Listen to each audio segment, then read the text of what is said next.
The private suite did not feel like a hospital room anymore. It felt like a quiet courtroom with soft pillows, where every sound could become evidence. Rain pressed the window. Chicago lights shimmered through the glass, blurred and distant, as if the city refused to look directly at what had happened. Zenzali lay propped up, exhausted in her bones and awake in her mind. Her son slept on her chest, warm and small, his breathing steady, in and out, in and out. Each breath was proof that he was here. She caught her reflection in the mirror across the room. The bruise on her cheek was fading into yellow, but the memory stayed sharp. Not the pain, the certainty. The certainty that she was someone you could touch and then walk away from. A knock came, firm and deliberate. Justice Jordan entered, cane in hand, suit crisp. Behind him came two attorneys with folders. His gaze went to Zenzali and softened just enough to show he was holding back emotion. "My daughter," he said. "Dad," Zenzali replied, voice thin. Justice Jordan stepped closer and looked down at the baby. The tension in his shoulders eased for a heartbeat. "He made it," Zenzali whispered. Justice Jordan touched the baby's tiny hand with one finger. The baby curled his fist around it. "He's strong," Justice Jordan said, then his eyes lifted toward the window. Ji Hoon stood there in his suit, tie perfect, posture controlled. He looked like a man who had not slept because sleep would have been surrender. Justice Jordan's voice hardened. "You have not rested." Ji Hoon kept his eyes on the rain. "Rest is for people who believe the danger is finished." Before we continue, tell me where you're watching from right now, your city and country. I want to see how far my Afro-Korean boss stories is reaching. Drop your location in the comments. Zenzali's stomach tightened. Kwang Soon appeared near the door, silent, holding a tablet. He did not speak until Ji Hoon gave a small nod. Kwang Soon stepped forward and held the tablet out, not to Justice Jordan, but to Zenzali. Zenzali's hands trembled as she took it. "Show me." The footage was thermal. The world turned into pale shadows and bright heat. The kettle glowed. A mug glowed on the counter. The timestamp blinked late night. A figure entered the kitchen. The movement was calm, familiar, not the behavior of a stranger sneaking, the behavior of someone who belonged. Zenzali's throat closed. No. The figure reached into a pocket, pulled out a small vial, and tilted it over the mug. Drop by drop, a thin line of heat slid into the drink. Then a spoon stirred. Slow, careful, practiced. Zenzali's nausea rose fast. She remembered that tea, the scent, the warmth in her hands, the false comfort. Justice Jordan leaned closer. "Who is that?" Zenzali swallowed hard. "One of his men, from Busan." Ji Hoon finally turned away from the window. His face was calm, but it was the calm of a man who had already chosen a path. "He is not only a man," Ji Hoon said. "He has eaten at my table." Justice Jordan's eyes sharpened. "Then he is close enough to kill." Kwang Soon tapped the tablet. Another clip played, another night, another mug, the same measured drops. Zenzali clenched her jaw to keep her voice steady.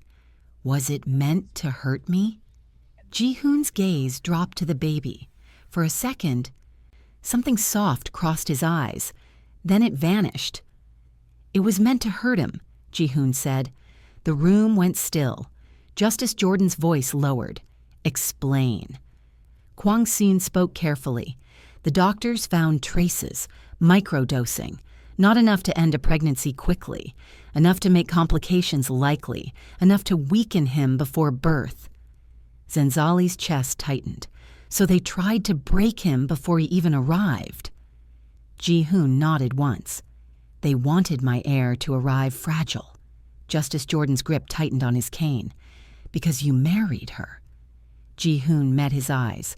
"Because they believe my blood should not mix with hers." The words landed like a quiet cruelty. Zenzali looked down at her son and felt anger replace fear. Justice Jordan exhaled, slow and controlled. They thought they could erase my family with poison. Kwang Soon swiped to a map. A pulsing dot appeared near the docks. I traced the contact who moved the compound, he said. Warehouse by the water. He is careless because he thinks no one can touch him. Ji Hoon's voice stayed flat. He thinks the board protects him. Zenzali reached for Ji Hoon's sleeve when he stepped toward the bed. Don't go alone, she said. Please. Ji Hoon looked down at her hand. The touch slowed him. I must go, he said. Justice Jordan stepped in, not blocking but insisting. If you go, you do it with control, not pride. My daughter is not a battlefield. Ji Hoon's expression did not change. This is not pride. Then what is it? Justice Jordan asked. Ji Hoon glanced at the baby, then back to Zenzali. His voice softened, but it carried steel. It is removing the idea, he said. The idea that someone can harm my family and keep living comfortably. Zenzali's eyes burned, but she refused to cry. Promise me you come back. I will, Ji Hoon said, and you promise me something. What? Do not apologize for surviving, he said. Do not shrink to make cruel people comfortable. Justice Jordan looked at the attorneys. Prepare everything. If this is conspiracy, I want the law ready. Kwang Soon's phone buzzed. He checked it and his face tightened. Boss, he said. 2 vehicles just arrived at the warehouse. Armed escort, not police. Zenzali's stomach dropped. Internal. Kwang Soon nodded. Internal. That meant betrayal had friends. Ji Hoon picked up his jacket. He moved like a man walking into a storm he knew by name. Zenzali held her son tighter. That means he is not alone. Ji Hoon's eyes stayed steady. He never was. Justice Jordan stepped close to Ji Hoon. 2 kinds of power met in the same small space. If my daughter bleeds again because you choose the wrong move, Justice Jordan said, I will treat you like any other threat. Ji Hoon did not flinch. Understood. He leaned down and kissed Zenzali's forehead, careful around the bruise. Then he kissed the baby's head, slow, as if memorizing warmth. I love you, Zenzali whispered. I know, Ji Hoon replied. The door closed behind him. Silence returned. Rain, breathing, the soft rustle of sheets. Zenzali stared at the frozen thermal frame. The moment the vial tipped, the moment trust became poison. Her son sighed in his sleep, unaware of the war built around his first days. Zenzali replayed the clip again. On the figure's hand, heat showed a square ring, the kind she had seen once at a family dinner. The man had laughed when she asked about it and said it was a promise from Busan. Now the ring felt like a signature. Proof. A name without letters. Her phone vibrated. 1 message, no number saved. He knows you saw the ring. Ji Hoon did not take the main roads. The city was wet and restless. Traffic lights reflected on the pavement like warning signals. But he moved through it as if Chicago belonged to him tonight. 2 black vehicles followed at a distance, not close enough to be obvious, not far enough to be useless. Kwang Sun rode in the passenger seat beside him, silent, eyes fixed on the tablet map. The pulsing dot by the docks looked like a heartbeat. It is still there, Kwang Soon said. Ji Hoon's hand stayed steady on the wheel. That means he wants me to come. Kwang Sun hesitated. Or he wants you to think he wants you to come. Ji Hoon's eyes flicked to the side mirror. Rain distorted everything, but his mind corrected the distortion. He noticed the car behind them that had been trailing for 3 turns, always 2 lights back. 3 vehicles came to the warehouse, Kwang Soon said. 2 are confirmed internal. 1 is unknown. Ji Hoon's voice was quiet. Unknown is usually the most honest part. Kwang Sun tapped the screen, zoomed into the dock area. There are 3 access points, 1 front gate, 1 side entrance through the loading bay, 1 rear exit toward the water. Ji Hoon nodded once. We do not enter through the front. Kwang Soon lowered his voice. Boss, if this is a faction, they will not just try to hurt you. They will try to send a message. Ji Hoon's jaw tightened. They already did, with tea. A silence settled between them. Not awkward, heavy. They turned onto a road that ran parallel to the river. The smell of wet metal and old salt drifted through the vents. The docks were quieter than downtown, but not peaceful. Quiet like a room where someone has just whispered a threat. The warehouse appeared in the distance, a long, dark building with only 2 exterior lights, both flickering. Shipping containers sat stacked nearby like giant, locked coffins. Ji Hoon slowed. He killed the headlights. The vehicles behind them did the same. They rolled to a stop under the shadow of an overpass. "Call the other team," Ji Hoon said. Kwang Sun spoke into his phone in Korean, low and quick. "Positions, no lights, no noise. Wait for the signal." Ji Hoon stepped out into the rain.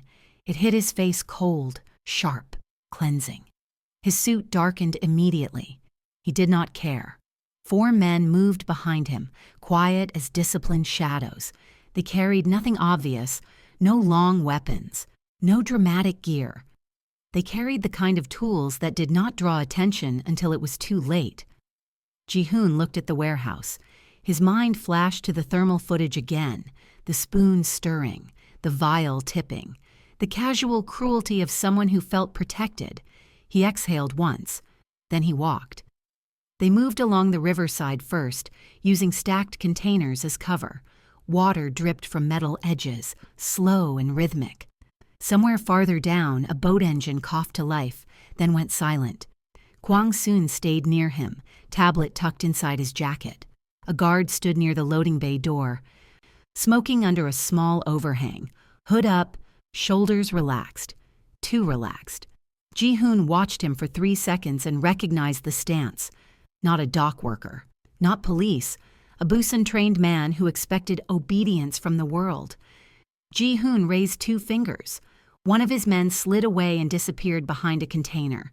The guard flicked ash onto the ground. A moment later, a hand came from the dark and pulled him back without noise.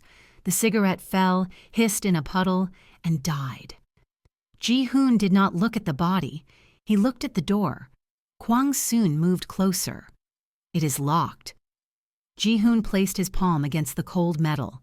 Everything is locked until someone decides it is not. A soft click sounded.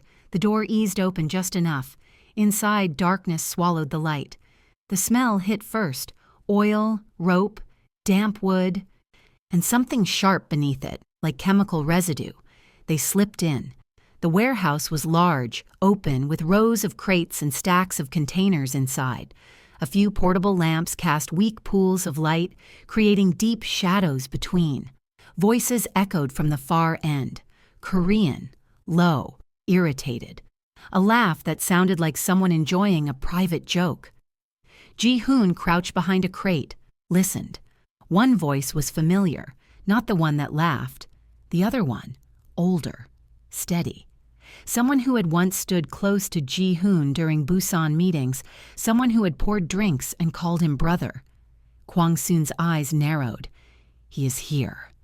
Ji Hoon did not answer. His gaze tracked the movement near the light. 2 men stood near a table, paperwork spread out, a laptop open. A third man paced with his back to them.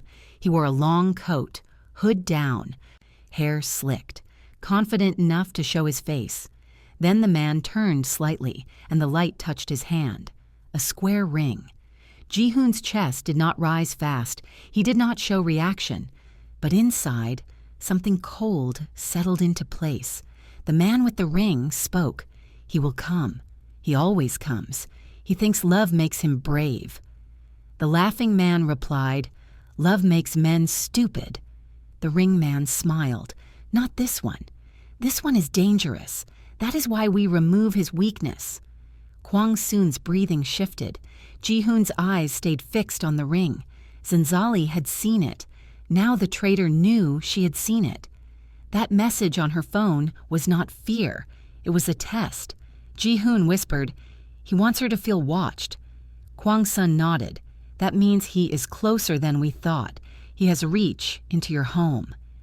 Ji Hoon's hand clenched once, then relaxed. A fourth man appeared near the back, dragging something heavy across the floor. A tarp covered it. The shape was human. Kwang Soon stiffened. Boss. Ji Hoon's eyes narrowed. The men at the table turned their attention to the tarp. The laughing man kicked it once. Still breathing, the laughing man said. The ringman's voice was calm. Good. He will be useful. They pulled the tarp back. A face appeared, bruised and swollen, eyes half open. Ji Hoon recognized him instantly, one of the hospital guards assigned to Zenzali's hallway. His mouth was taped. His hands were bound. Ji Hoon's stomach tightened, not with fear, but with rage, sharpened into precision. Kwang Soon whispered, "How did they take him?" Ji Hoon's voice was barely audible. "Because someone opened a door." The ringman leaned down to the captive guard and spoke softly, almost kindly. "Tell him what you told us." The guard shook his head violently. The laughing man slapped him hard. The sound echoed. Ji Hoon's fingers twitched. The ringman looked up suddenly, eyes scanning the darkness.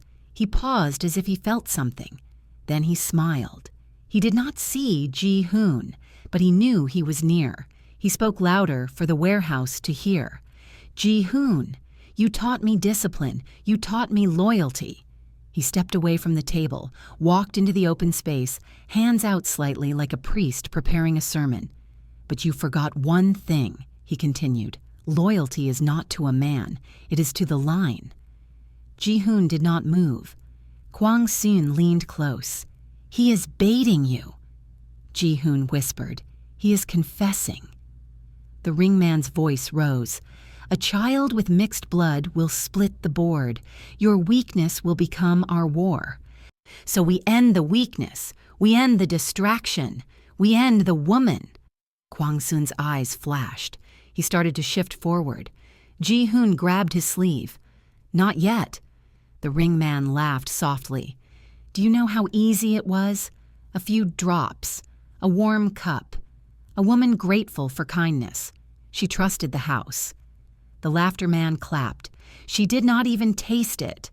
Ji Hoon's jaw tightened so hard it hurt. The ringman continued, "But she lived. Your son lived. So now we must correct the mistake." He raised his hand, showing the ring clearly, as if daring anyone to name him. "I will make sure the next time she drinks," he said, "she does not wake." Ji Hoon stood. No rush, no drama. He simply rose from behind the crate and stepped into the light.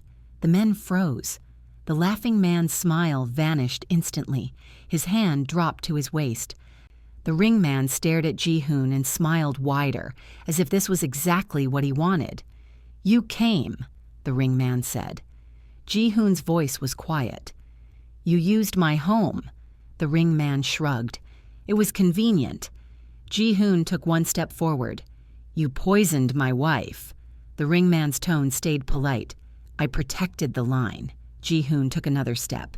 "You touched my child before he was born." The ringman's smile thinned. "Your child threatens everything."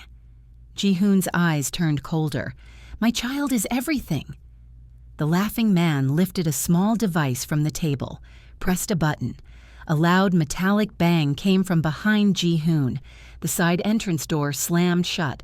More footsteps echoed in the dark. From the shadows, silhouettes appeared. Not two, not three. A line of men stepping forward, spaced out, calm, trained. A faction. The ringman tilted his head. "You should not have come with so few." Kwang Soon stepped beside Ji Hoon, eyes sharp, body ready.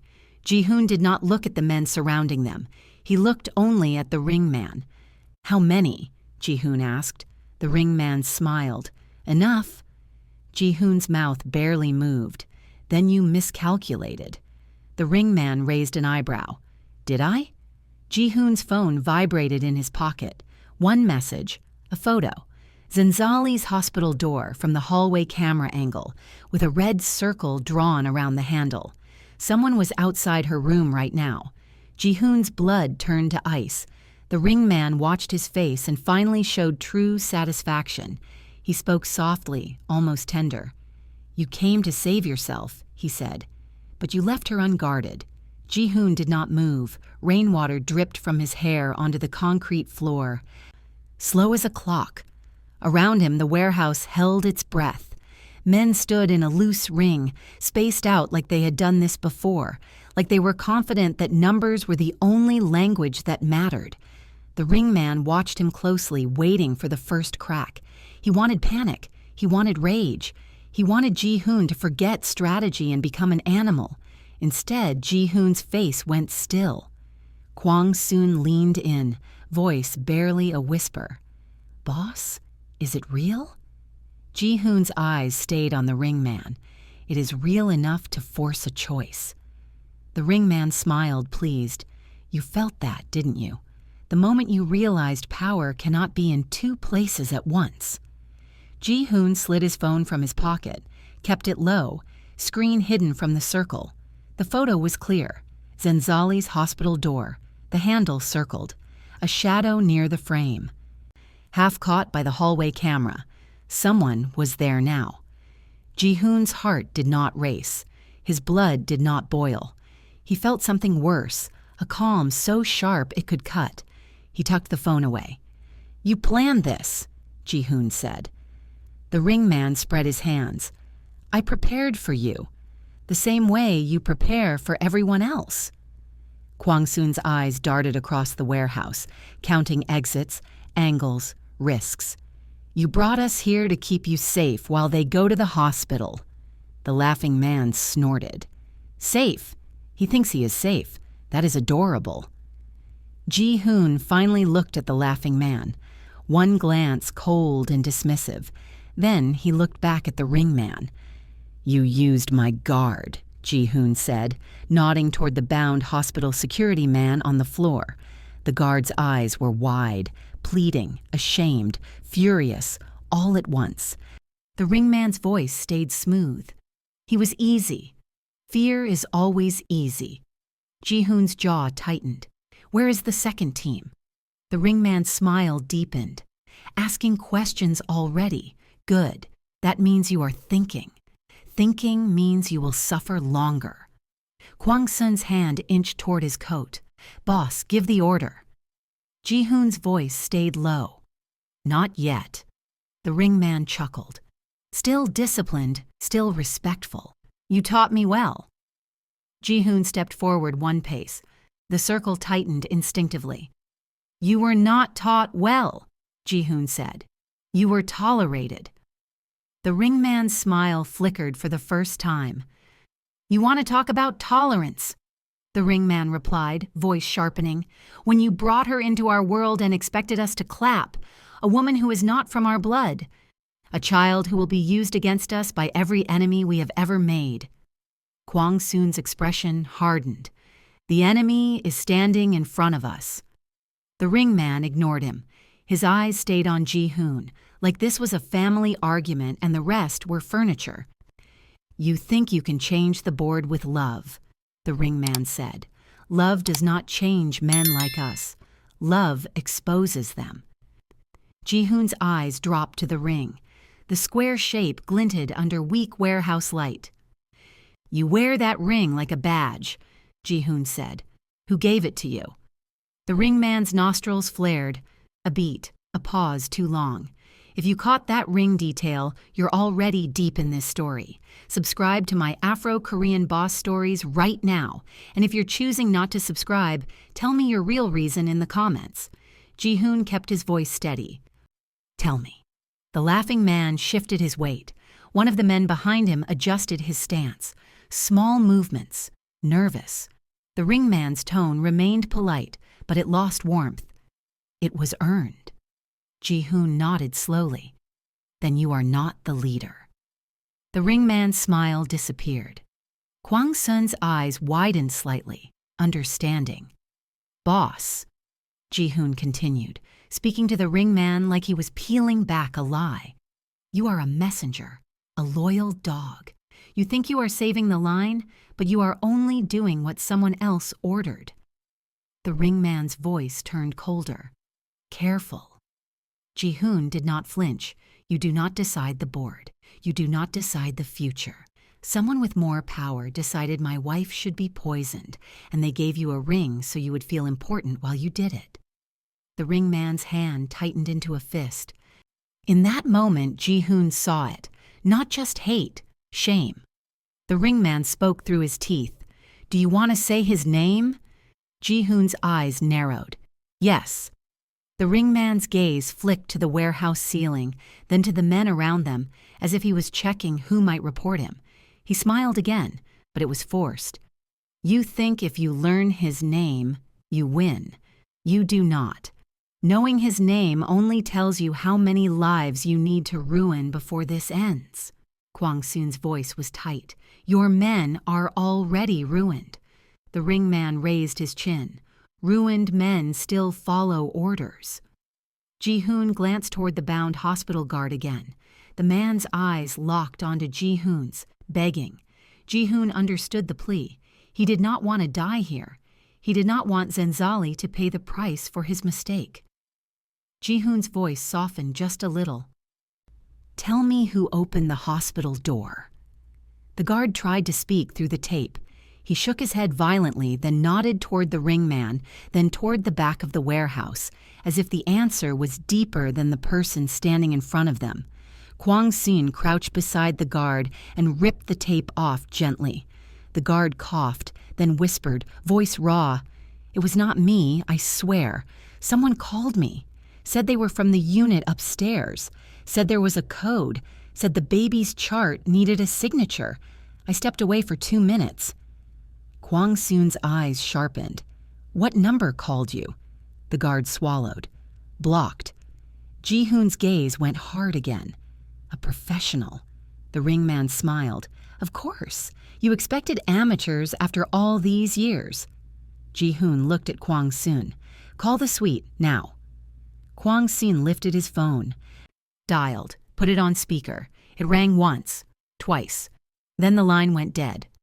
Kwang Soon's face changed. No signal. Ji Hoon's chest tightened. He kept his face calm. The ringman watched him like a predator watching prey realize the trap is already closed. You can fight us here, the ringman said, and she dies there. Or you can beg. Ji Hoon's eyes narrowed. Beg. The ringman stepped closer, slow and confident. You will call your men off the board investigation. You will release the assets you froze. You will sign the succession paper we bring you. You will accept that the child is not the heir. Kwang Soon's voice snapped. Never. The ringman did not even glance at him. And you will end the marriage. Silence hit the warehouse like a slap. This is where most people stop watching and regret it later. Subscribe to my Afro-Korean boss stories so you don't miss the next twist. If you won't subscribe, comment why. Ji Hoon stared at the ringman for a long moment. When he finally spoke, his voice was almost gentle. You will never speak about my wife again. The ringman laughed softly. Or what? You will kill me. That will not save her. Ji Hoon inhaled once. No. Kwang Soon blinked. Boss. Ji Hoon continued, voice steady. I will not kill you, not now, because you want me to. You want the story to be that I chose violence over my family. The ringman's smile faltered, confused. Ji Hoon's gaze sharpened. I will choose control, and I will still end you. The ringman's eyes hardened again. You are stalling. Ji Hoon's phone vibrated again in his pocket. He did not pull it out. He did not need to. He looked at Kwang Soon. He wants me to react. That means the plan is timed. Timed plans have schedules. Schedules have weak points. Kwang Soon swallowed. Boss, we cannot guess a schedule with her life. Ji Hoon's eyes flicked to the bound guard. He stepped away for 2 minutes. That means they used a distraction. Distractions require a second person, a fake call, a fake nurse, a fake code. That person had to enter a staff zone. Kwang Soon's face tightened. Inside the hospital. Ji Hoon nodded, which means the attacker is not random. It is someone who can pass as staff. The ringman tilted his head, mocking. You are clever. It will not matter. Ji Hoon took another step forward, close enough that the ringman could see his pupils, could feel the pressure. It matters, Ji Hoon said softly, because if you have someone inside, I have someone inside too. The ringman's smile froze. No, you do not. Ji Hoon's voice stayed calm. Yes, I do. Kwang Soon's eyes widened because Ji Hoon had not told him. Ji Hoon glanced at him, a silent message. Trust me. Then Ji Hoon looked back at the ringman. You think I left her unguarded? That was your biggest mistake. The ringman's expression shifted. The confidence dipped. Just a little. Lie, the ringman said. Ji Hoon did not answer. He only lifted his hand slightly. A small click echoed from the far end of the warehouse. One of the lamps flickered, then another. The light pools shifted, and for the first time the ring of men realized they were not the only ones who knew how to hide in darkness. A voice came from above, from a catwalk near the ceiling, calm and steady in Korean. Boss, I have eyes on the suite. The ringman's head snapped up. Panic flashed across his face. Kwang Soon's mouth parted. Who? Ji Hoon's eyes never left the ringman. You thought the only betrayal tonight would be mine, Ji Hoon said. You forgot I also recruit. The ringman's voice rose, sharp. Shoot him. Two men lifted weapons toward the catwalk, but before they fired, the warehouse lights died completely. Total darkness. Then, in the black, a scream erupted. One of the men in the ring cried out as if something had grabbed him. Another shout, another crash. Kwang Soon moved instantly, pulling Ji Hoon back behind a crate. Ji Hoon stayed upright, listening. The ringman shouted orders in Korean, angry, frantic. Find him, find the switch, do not let him leave. Ji Hoon spoke quietly to Kwang Soon. Call the suite again. Kwang Soon dialed. This time it rang. Once, twice. A soft voice answered, whispering. Kwang Soon, it is me. Kwang Soon exhaled hard. Are they there? A pause. Then the whisper. Someone tried to enter. I stopped him. He is down, but there is another. Kwang Soon's face tightened. Another where? The voice trembled. Stairs, moving fast, toward the nursery corridor. Zenzali was not alone, but danger was still moving.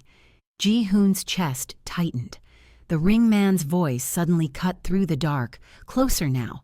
Ji Hoon, you cannot be both places. Choose. Ji Hoon's jaw clenched. Then his phone vibrated again. He pulled it out. A live video. Zenzali's door camera feed. A gloved hand on the handle, turning it slowly. And on the other side of the door, Zenzali's shadow holding the baby.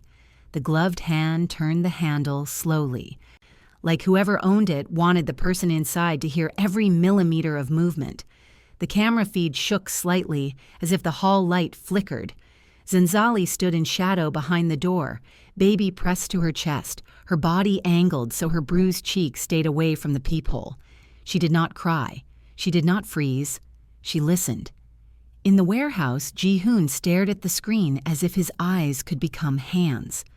Kwang Soon held the phone to his ear, the voice on the line whispering fast, breathy. He's at the door. He has a key card. He tried once. The lock held. Ji Hoon's fingers tightened around the phone.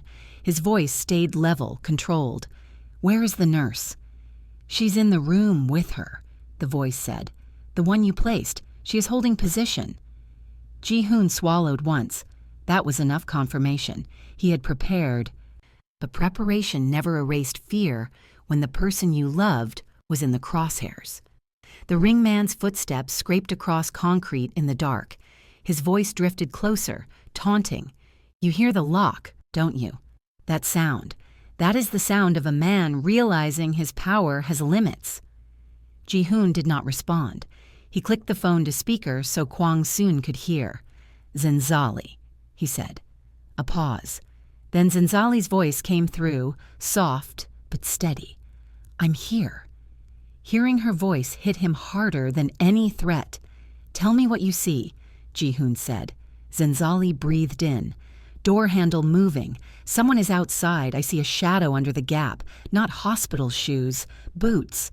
Ji Hoon's eyes narrowed. Do you have the second lock?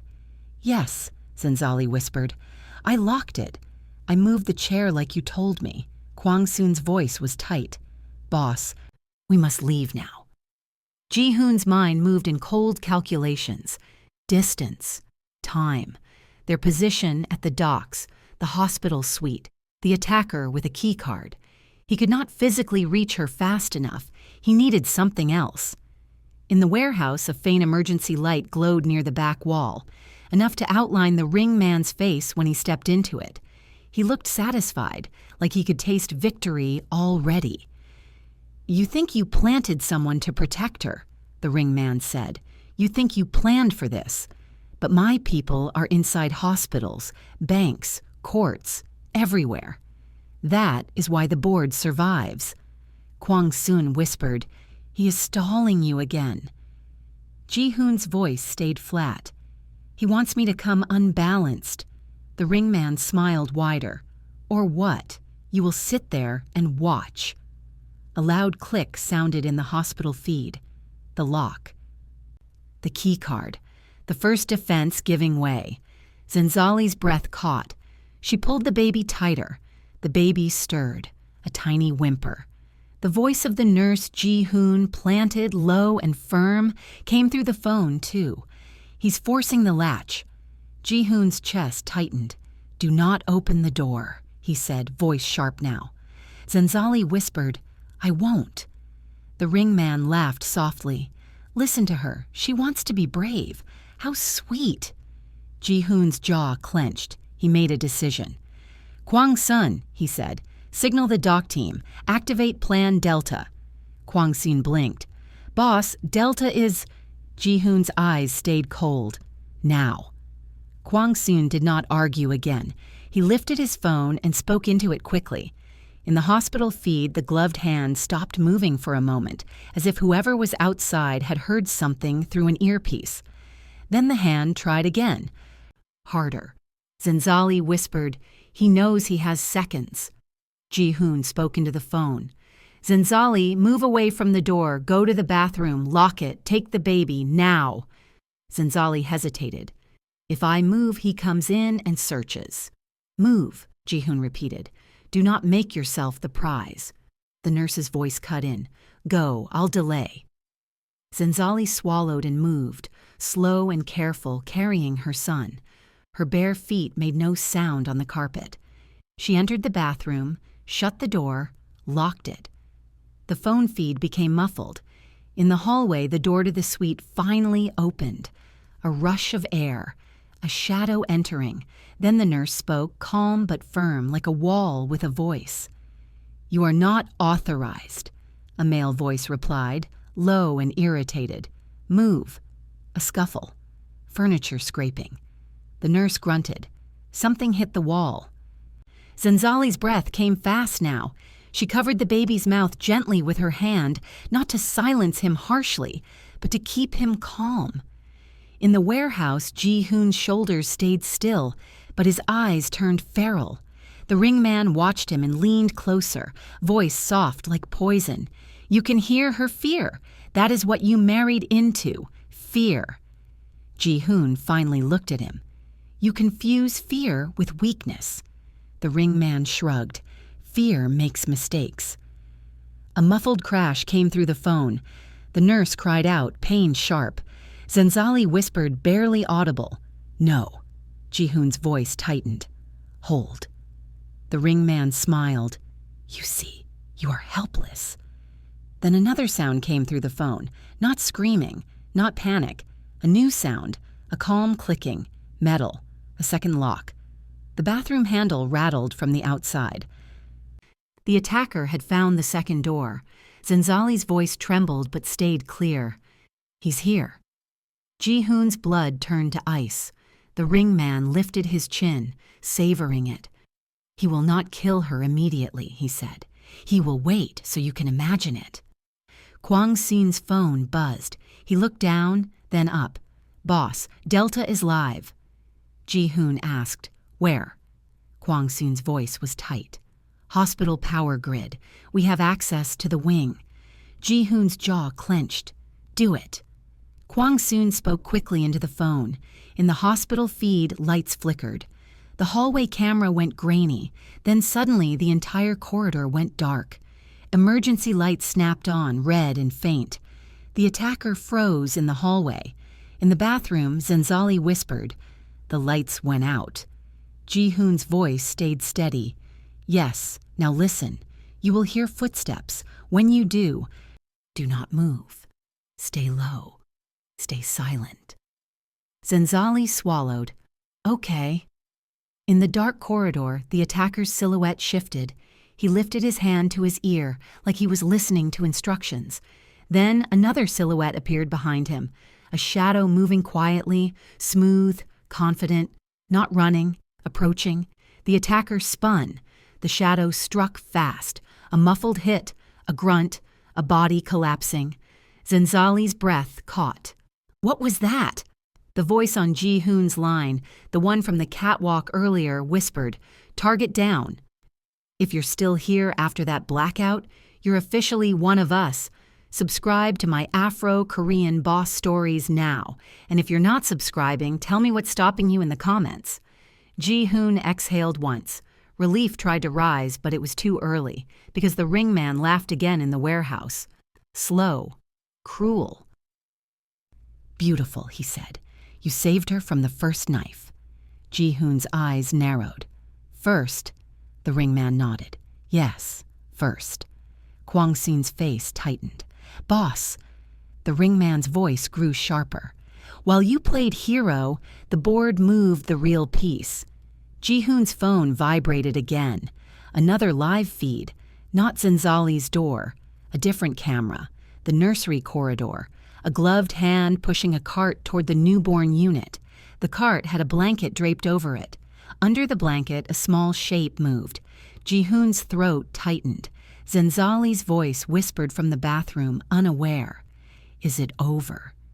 Ji Hoon stared at the screen, and for the first time in the warehouse, his calm cracked. No, he said. It just began. Zenzali felt the power return before anyone explained it. The bathroom lights flickered, hummed, then steadied. The quiet after violence settled in layers. Her arms ached from holding her son too tightly, but she did not loosen her grip. He was warm, alive, breathing. That was enough. Ji Hoon, she whispered into the phone, tell me the truth. There was a pause on the other end. Not because he did not know what to say, because he was deciding how much pain to let her carry. It is not over, he said finally. Zenzali closed her eyes for 1 second, steadying herself. Then listen carefully, she replied. I am not staying in this room like a waiting victim. Outside the bathroom door, footsteps approached. Careful, familiar. It is clear, the nurse's voice said low. Attacker is down. Security is on the way. Zenzali unlocked the bathroom door and stepped out. The suite looked like a storm had passed through. A chair overturned, a lamp cracked. The nurse leaned against the wall, blood on her lip but eyes sharp. Zenzali nodded at her once, grateful, then moved straight to the bed and adjusted her son's blanket. She did not sit. She did not cry. She stood. Across the city, Ji Hoon watched another screen. Not the hospital door, not the hallway, the nursery corridor. A cart rolled slowly forward, pushed by someone in scrubs. The person's face was half obscured by a mask. Calm, professional, blending in. The small shape beneath the blanket moved. Kwang Sun's voice was tight. They diverted attention. First attack, then extraction. Ji Hoon's jaw tightened. They underestimated one thing. What? Kwang Sun asked. Ji Hoon's voice lowered. Her. In the hospital suite, Zenzali lifted her phone again. Ji Hoon, she said steady. Tell me where the threat is now. There was a beat of silence. Then he answered, honestly. Nursery corridor, a disguised extraction attempt. Zenzali did not gasp. She did not panic. She inhaled once, slow, deliberate. Patch me into security, she said. Just as Jordan entered the suite at that moment, Kane tapping sharply. His eyes scanned the room, the overturned furniture, the bruise on her cheek, The nurse's injury. You are not safe, he said immediately. Zenzali met his gaze. I am done being protected like a fragile thing. Justice Jordan paused. She turned the phone so both men could hear. Dad, they are not only after me, they are after my child. That means this is no longer just Ji Hoon's war, it is ours. Justice Jordan's jaw set. Then we use every weapon we have. Zenzali nodded. Legal, digital, public. Ji Hoon's voice came through, quiet but focused. Tell me what you are planning. Zenzali's eyes hardened. You fight in the dark, I fight in the light. Justice Jordan raised a brow. Explain. Zenzali straightened her posture. Pain and exhaustion pushed aside by adrenaline and purpose. They think they control hospitals, boards, staff. They think their power is invisible, she said, so we make it visible. She turned to the nurse. Who has access to hospital surveillance backups? The nurse hesitated. IT security, 2 administrators. Justice Jordan snapped his fingers. Call them, now. Zenzali paced once, careful not to jostle her son. Ji Hoon, she said, you track the cart. Do not engage yet. His voice sharpened. Why? Because if we expose them publicly while they move, she replied, they lose protection. They lose plausible deniability. They lose allies. Kwang's son muttered, impressed. She is turning defense into offense. In the warehouse, the ringman watched Ji Hoon's expression change and frowned. You look like someone who just realized he has another option. Ji Hoon ignored him. Zenzali continued, faster now. Dad, I want a legal emergency injunction. If this hospital has been infiltrated, we force an immediate external audit. Press. Oversight, no silence. Justice Jordan nodded. Already moving. Zenzali's thumb moved across her phone. And I want every message, every threat, every clip we recorded compiled. Tonight. She lifted her gaze. If they want to terrorize me privately, I will humiliate them publicly. Ji Hoon heard the shift in her voice. Not fear, not victimhood, authority. Zenzali, he said quietly. Be careful. She allowed herself a small, fierce smile. You married a woman, not a shadow. In the nursery corridor, the cart slowed as the masked person glanced around. Kwang soon spoke quickly. He is heading toward the elevator, service exit. Ji Hoon replied, Do not intercept yet. The ringman scoffed. You will let him take the child. Ji Hoon turned toward him slowly. No, Ji Hoon said. I will let him reveal who sent him. The ringman's expression darkened. In the hospital, IT administrators arrived, pale and nervous. Zenzali wasted no time. Pull full corridor footage, she said. Backup servers, not local machines. One admin swallowed. Ma'am, this requires authorization. Justice Jordan stepped forward, voice cold. You have it. Zenzali leaned over the console, scanning footage with sharp focus. There, she said suddenly. Zoom in. The masked attacker's hand flickered into frame earlier than expected.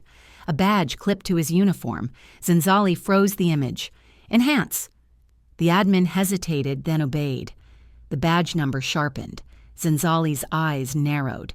Not hospital staff. Justice Jordan leaned closer. Then who? Zenzali's voice dropped. A contractor. Outsourced. Third party. Ji Hoon listened as she explained. His mind recalculated. They created distance, he murmured. They thought they erased the trail. Zenzali shook her head. They underestimated paperwork. In the warehouse, footsteps shuffled as the faction regrouped. Some men whispered. Others watched Ji Hoon with growing uncertainty. The ringman's confidence cracked. What are you doing?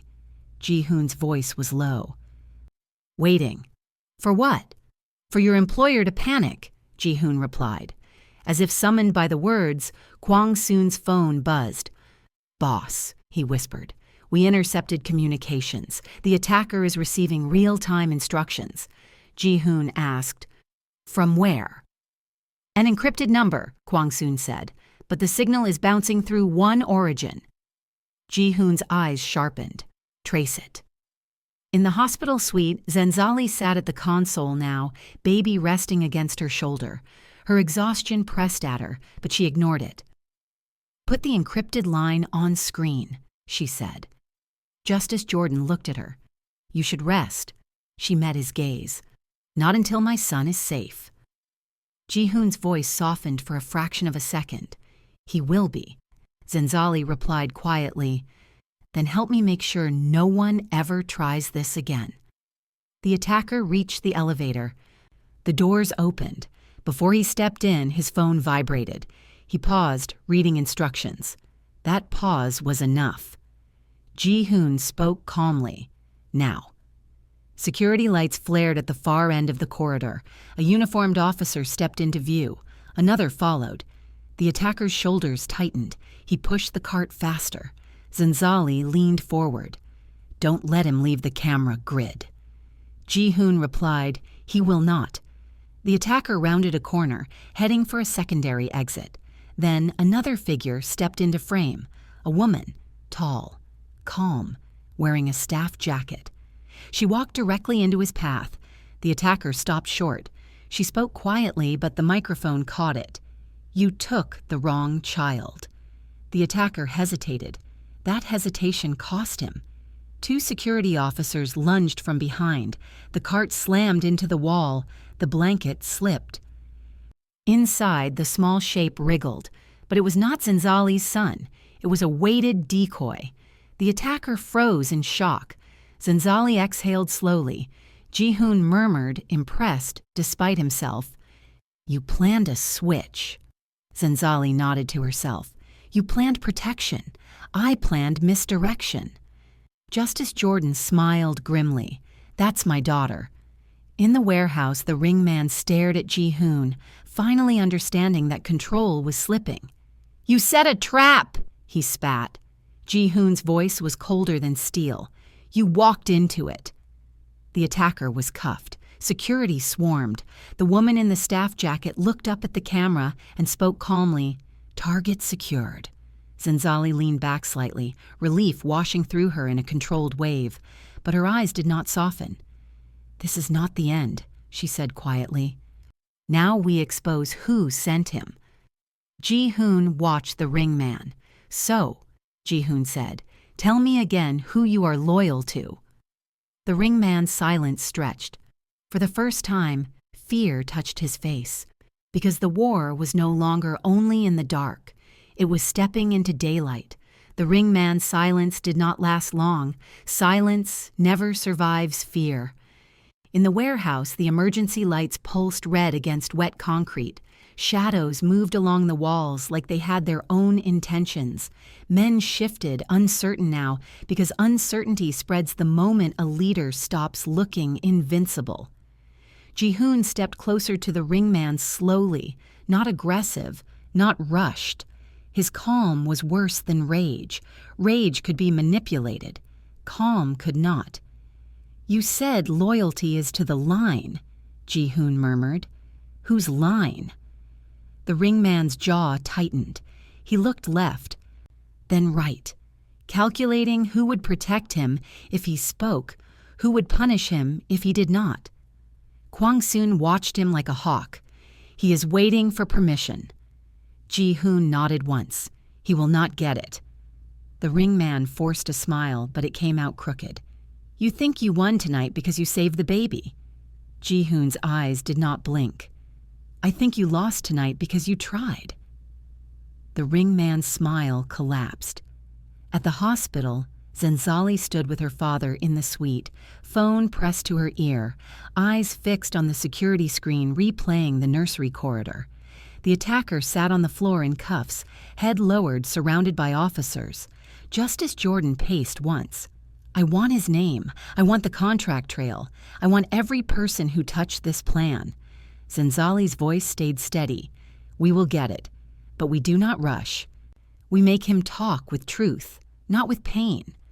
Justice Jordan glanced at her. "You think pain will not be useful." Zenzali met his gaze. "Pain makes people lie. Fear makes them slip. We use fear, but we use it smart. Across the city, Ji Hoon leaned slightly closer to the ringman. You have one opportunity, he said. Tell me the name. If you lie, I will know. If you stay silent, I will still find it, but you will not like the way. The ringman swallowed. A bead of sweat rolled down his temple despite the cold. You do not understand, he whispered. This is bigger than you. Ji Hoon's tone stayed quiet. Everything is bigger until it becomes personal. The ringman's eyes flashed. It is personal. You made it personal by marrying her. Ji Hoon's gaze sharpened. Do not. The ringman laughed weakly. You are angry because she suffered. But this world is not built for her. It never was. Kwang Soon moved forward one step, voice hard. Stop speaking. Ji Hoon lifted a hand, stopping him. He wanted the ringman talking. Talking meant revealing. Ji Hoon's voice dropped. You keep saying the board. You keep saying the line. You hide behind words like they are armor. Say the name. The ringman's lips trembled. He looked up toward the ceiling catwalk as if expecting an answer from above. Then a sound cut through the warehouse. A phone vibrated somewhere in the dark. Not Ji Hoon's, not Kwang Soon's. One of the faction men. Everyone froze. A man near the back, younger, stiff, reached for his pocket. His eyes were wide with panic, like he had been caught stealing. Ji Hoon's gaze snapped to him. Answer it. The man shook his head. Ji Hoon stepped toward him, and the circle tightened again, but not with confidence, with fear. Answer it, Ji Hoon repeated. The man's fingers fumbled. The call kept buzzing. He finally lifted the phone, trembling, and put it to his ear. Yes, the man whispered. A voice on the other end spoke loudly enough that the microphone caught fragments. Korean. Sharp. Commanding. Not the ringman's voice. Ji Hoon's eyes narrowed. That tone was familiar. Not family, authority. The man's face went pale. He is here, the man stammered into the phone. Yes, boss. Yes. The ringman's expression changed in a way that made Ji Hoon's stomach tighten. Respect, fear, worship. Ji Hoon stepped close to the man with the phone and held out his hand. The man hesitated, then gave it up as if surrendering his soul. Ji Hoon pressed speaker. The voice on the line continued, calm and cold. You failed the extraction. That is unacceptable. Kwang Soon's eyes widened. That voice... Ji Hoon did not speak yet. He listened. He let the voice dig its own grave. The voice continued. If Ji Hoon is there, keep him there. Do not kill him. Make him watch. Make him understand obedience. Ji Hoon's jaw tightened. He recognized the cadence now, the subtle Busan accent, the way certain words were clipped. A man from the old circle, from before Ji Hoon rose, a man who once called him son. Ji Hoon spoke into the phone, voice low. You want me to understand obedience. The line went silent. Then the voice replied slowly. Ji Hoon. Hearing his name said that way made the room feel smaller. Ji Hoon's eyes turned colder. You sent poison into my home. The voice exhaled, faintly amused. Your home. You still use that word like you are normal. Kwang Soon's fist clenched. It is him. It is Chairman Kang. The moment you heard that name, you knew this just leveled up. Subscribe to my Afro-Korean boss stories right now. If you're not subscribing, explain why in the comments. I want the real reason. Zenzali heard it too through the call because Ji Hoon's line was patched to her suite now. Her body went still. She did not know the man personally, but she heard the weight in his name. Chairman Kang, the one who had mentored Ji Hoon, the one the board feared. Zenzali whispered, Your father. Ji Hoon's face did not react to the word. Do not call him that. Chairman Kang's voice stayed calm. I did not send poison. I sent correction. Ji Hoon's voice sharpened. You tried to weaken my son. Chairman Kang replied, I tried to protect the legacy you were born into.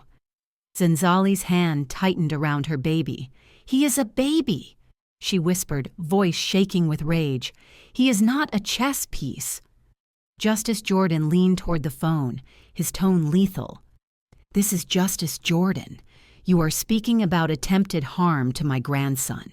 You will answer for that in court. Chairman Kang laughed once, short and humorless. Court. The law is a curtain, Judge. Men like you stand behind it and pretend you control what happens. Justice Jordan's eyes hardened. You will learn you are not untouchable. Chairman Kang's tone changed slightly, colder. And you will learn that threats do not impress me. Zenzali's voice cut through, steady now. You sent a nurse to slap me in labor. You sent poison into my tea. You sent someone to steal my newborn. And you are still speaking like you are the victim. A pause. Chairman Kang spoke slowly. You are courageous. Zenzali's breath caught at the unexpected compliment. Then he continued, That is why you cannot stay. Zenzali's skin went cold. Ji Hoon's voice dropped into something dangerous. Do not threaten her again. Chairman Kang's voice became soft, almost gentle. I am not threatening. I am explaining reality. Your marriage is an error. Errors are corrected.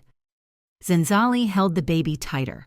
Her exhaustion vanished under raw fury. You call my existence an error. Chairman Kang replied, I call your influence a risk. Justice Jordan stepped forward, voice sharp. You will be identified. You will be arrested. Chairman Kang laughed again. Identify me then. Arrest me then, if you can. Kwang Soon suddenly spoke, quiet but urgent. Boss. We have a trace. Ji Hoon's eyes narrowed. Where? Kwang Soon's fingers moved fast on the tablet. Signal origin bounced, but we got an anchor point, a private medical complex near the river. Not a home, not a boardroom. Zenzali's gaze snapped to her father. A medical complex. Justice Jordan's eyes narrowed. He is hiding behind medicine. That means he is sick. Chairman Kang's voice continued on the phone, unaware they were tracing him. Ji Hoon, you have one chance to return to the line. Leave her. Leave the child. Come home. Silence swallowed the room. Even the faction men held still, listening to the offer like it was holy. Ji Hoon spoke slowly. You want me to abandon my wife? Chairman Kang's voice was calm. Yes. And my son. Yes. Ji Hoon's voice turned deadly quiet. Then you do not know me anymore. Chairman Kang's tone hardened. I made you. Ji Hoon replied, You shaped me, but she made me human. Zenzali's eyes burned, but she did not cry. Chairman Kang exhaled. Humanity is weakness. Ji Hoon's voice sharpened. Humanity is the reason I will destroy you. The ringman flinched. The men around him shifted again. Some looked at each other, shaken. They had expected Ji Hoon to fold. They had expected fear. Instead, Ji Hoon sounded like a man who had found a purpose stronger than the board. Chairman Kang's voice lowered. Then come. Kwang Soon whispered. Trace confirmed. We have location. Ji Hoon's gaze locked on the ringman. How many of you still follow him? The ringman's lips trembled. He tried to speak, but no sound came out. Ji Hoon stepped closer. Answer. The ringman finally whispered. Broken. Most. Ji Hoon nodded, as if accepting the number like a cost. At the hospital, Zenzali looked at her father. If he goes alone, it becomes a massacre, and they will spin it into a story against him. Justice Jordan's eyes narrowed. Then we bring the law to the door at the same time he brings fear. Zenzali nodded. Yes. She turned to the phone. Ji Hoon, listen to me. His voice softened slightly. I am listening. We do not only punish, Zenzali said. We expose. We remove his protection. We destroy the myth that he is untouchable. Ji Hoon's jaw tightened. He is my past. Zenzali's voice stayed steady. Then make him your evidence. A pause. Then Ji Hoon answered quieter. Okay. Kwang's son looked up.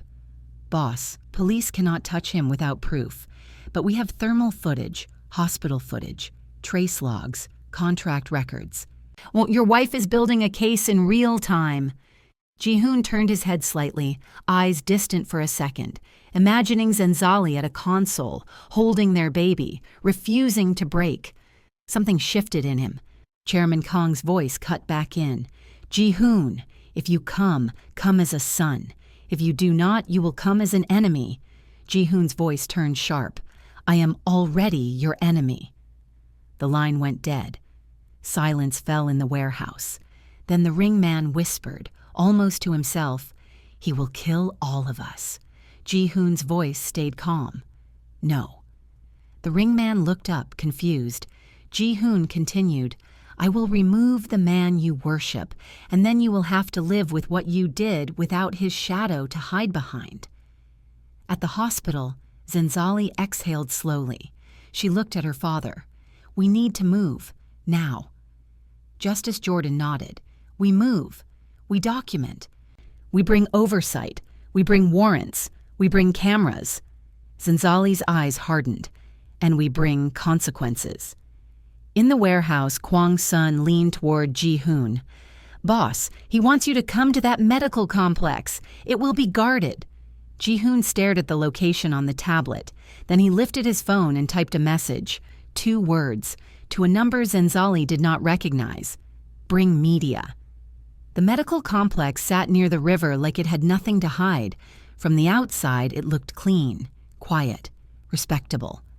Glass walls, soft exterior lights, security cameras positioned like polite ornaments, a sign with a calm name that promised healing. But Ji Hoon did not believe in calm signs. He sat in the back seat of the lead vehicle now, Rain still clinging to his suit, hands folded like he was attending a meeting. Kwang soon drove, eyes forward, jaw tight. 2 more vehicles followed, but not close enough to look like a convoy. Across town, Justice Jordan moved with his own team, not with speed, but with precision. 2 attorneys, a private investigator, a liaison from the city who owed him favors, a folder full of documents that had become weapons. And in the hospital suite, Zenzali stood at the console one last time, her son cradled against her shoulder, his tiny cheek warm against her skin. You do not go in first, she said into the phone. You wait for the cameras. Ji Hoon's voice came through, quiet. I am not a patient man. Zenzali's eyes stayed sharp.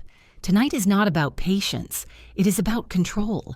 If you win in darkness, they call you a monster. If you win in light, they call you evidence. A pause. Then Ji Hoon replied, You have changed the rules. Zenzali's voice softened for half a second. I am a mother now. Rules change. Justice Jordan's voice cut in, colder. We are 5 minutes out. Warrants are being prepared. We have enough for emergency detention if he is inside.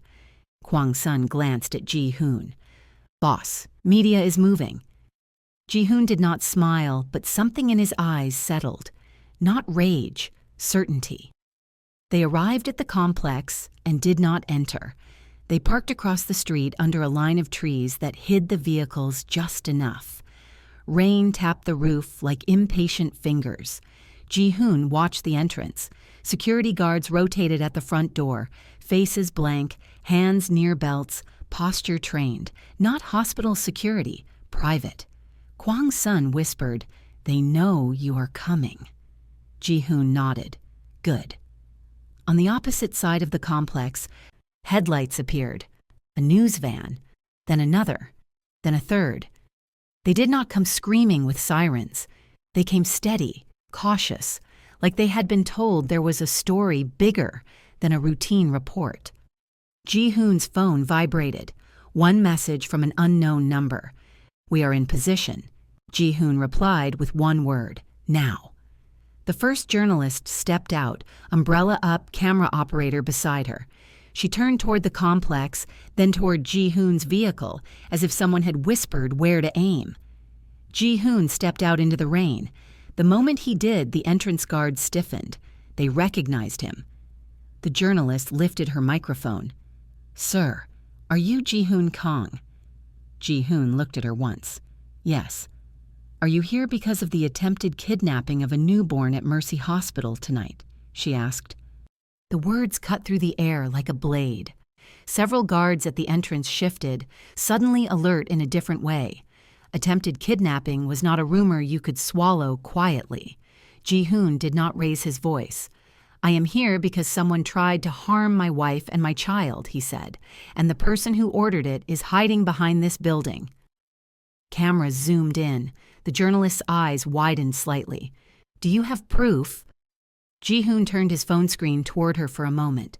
Not enough for full details, enough to show frozen frames, the thermal image, the vial, the hospital corridor, the gloved hand on the cart. "Proof is on its way," Ji Hoon said. Inside the complex, movement began. A silhouette appeared behind the glass, watching. Then another. The front door opened, and a man stepped out with a calm smile and an expensive coat. Not an employee, not a guard, a messenger. He walked toward Ji Hoon with careful confidence. "Mr. Kang," the messenger said, voice smooth, "this is a medical facility. You are disturbing patients." Ji Hoon's eyes stayed steady. "Then you should not be using it as a shield." The messenger's smile tightened. "Chairman Kang is not receiving visitors." Justice Jordan's car arrived then, pulling in close to the media vans, like he wanted cameras to record who stood where. He stepped out, cane in hand, suit sharp, eyes cold. The journalist pivoted instantly. "Justice Jordan, are you here in an official capacity?" Justice Jordan did not blink. "I am here as a grandfather," he said, "and as a man who believes the law should not bow to private power." The messenger's smile faded a little. Zenzali's voice came through Ji Hoon's phone, low and steady. "He is sending a mouthpiece. He is testing whether you will act without seeing him." Ji Hoon replied quietly, "I will not." Justice Jordan lifted a folder and held it toward the messenger. "We have recorded evidence of attempted harm to a pregnant patient," he said. "We have footage of an attempted newborn abduction. We have contract records linking the attacker to an outsourced contractor chain that leads back to this facility." The messenger's throat bobbed. "You are making accusations." Justice Jordan leaned closer. "No, I am making a legal invitation. Open the doors, allow law enforcement and oversight inside, or we treat your refusal as obstruction." The messenger glanced back at the building. Behind the glass, the silhouette did not move. Ji Hoon stepped forward one pace, eyes fixed on the entrance. "Tell him," Ji Hoon said, "that if he wants me to come inside, he can come out first." The messenger's lips pressed into a line. "Chairman Kang does not negotiate in public." Ji Hoon's voice dropped. "Then he will be dragged into public." The messenger turned, walked back toward the doors quickly, no longer calm. The guards tensed. The journalist leaned in again. "Mr. Kang, are you saying someone inside this facility ordered an attack on your family?" Ji Hoon faced the cameras now. Rain slid down his cheek, but he did not wipe it away. "Yes," he said, "and the reason is simple. They believe my son should not exist." The words landed heavy. Behind him, Justice Jordan's jaw tightened. Across town, Zenzali watched the live broadcast on the hospital screen, her baby sleeping again as if he refused to participate in adult madness. She whispered to herself, "Let them choke on daylight." In the complex, the doors opened again. This time, Chairman Kang stepped out. He was older than Ji Hoon, but he carried age like a weapon, silver at the temples, eyes that looked like they had never apologized in their entire lives. His coat fit perfectly. His posture was straight. His calm was engineered. The air changed. Even the guards seemed to stand taller, like his presence gave them permission to breathe. Chairman Kang looked at Ji Hoon and did not smile. "Ji Hoon," he said. Ji Hoon's voice stayed flat. "Do not say my name like you own it." Chairman Kang's eyes moved to the cameras, then to Justice Jordan, then back to Ji Hoon. "You brought judges and journalists," Chairman Kang said. "You have become theatrical." Ji Hoon replied, "You have become desperate." Chairman Kang's mouth twitched. Desperate men hide behind noise. Justice Jordan stepped forward. "Chairman Kang, you are being accused of conspiring to harm my daughter and grandson. You will submit to questioning." Chairman Kang's eyes turned to Justice Jordan, calm and amused. "You speak boldly for a man who believes paper can stop blood." Zenzali's voice came through the phone, stronger now. "Tell him paper stops accounts. Paper stops travel. Paper stops hospitals from protecting him." Ji Hoon spoke, loud enough for the microphones. "You tried to poison my wife." Chairman Kang did not deny it directly. He tilted his head. "I tried to correct a mistake." A murmur swept through the journalists. Justice Jordan's eyes hardened. "You just admitted intent." Chairman Kang looked at him. "I admitted philosophy." Ji Hoon took one step closer, stopping at a respectful distance, the space between them loaded with history. "You raised me to believe the line mattered more than people," Ji Hoon said. "Then you made me watch you treat people like disposable tools. You taught me cruelty and called it strength." Chairman Kang's voice stayed calm. "I taught you survival." Ji Hoon's eyes sharpened. "And she taught me love." The cameras caught it. The pause. The weight of it. Chairman Kang's gaze flickered, just a little, not pain but irritation. "Love is a weakness you cannot afford." Ji Hoon replied, "Then I will afford it anyway." Justice Jordan opened the folder, pulled out a sealed packet. "We have the contractor badge number. We have security footage. We have the communications trace to this facility. We have a sworn statement from hospital staff attacked during the intrusion. We have enough to begin action." Chairman Kang glanced at the packet and smiled faintly. "You believe you have enough?" Justice Jordan answered, "I know we have enough to start, and the start is where myths die." Chairman Kang's eyes returned to Ji Hoon, colder now. "If you continue, you will burn the board." Ji Hoon nodded once. "Yes."